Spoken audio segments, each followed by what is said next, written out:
And I want to respond as follows. That the reason that I didn't talk every day is because the events the honorable member is referring to were mainly operational issues. The work of the minister, the Cabinet Secretary for Interior, as envisaged in Article 245 of the Constitution, is to give the organs of national security that fall under that ministry policy direction and policy guidance, and in particular because we are talking about the police. Mr. Speaker, the police is under independent command, Article 245, paragraph 2. There are only two people who can give the Inspector General of Police directives. First, the Cabinet Secretary for Interior, but only on policy issues. Number two, the the Director of Public Prosecutions in matters in investigations of criminal activities. Other than that, operational matters are handled by the command of the National Police Service, and therefore the minister doesn't give operational directives.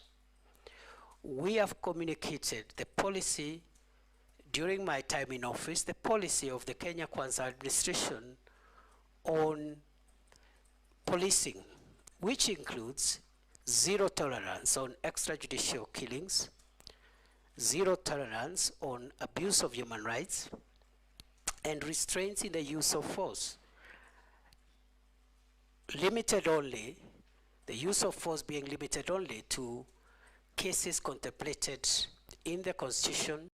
The CS nominee for Interior Ministry has still come under fire for trying to avoid being questioned on some matters which relate to the demonstration on June 25, which ended up on the parliament being burnt, or a section of Kenya parliament being burnt. And this is one of the things which has never been seen in the history of Kenya, and he is trying to justify and say that there is a structure which the Ministry of Interior works, and he says there are ways which the structure is aligned, that for his role as a CS or the cabinet secretary, the only matter he can direct the inspector general of the police is on planning matter, but and the DPP as they can only command the inspector general in terms of investigational matters on criminals. And also he went ahead to say that the other things are handled by the police command. So he was trying to say that it was all about the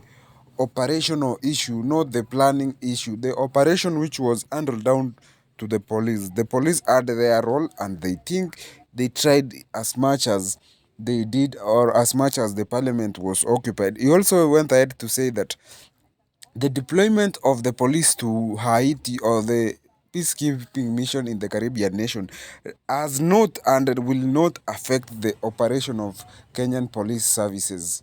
In fact, he said that the Kenya police services is very okay, and no time it will go down, or no time will it fail to do its duties anytime soon.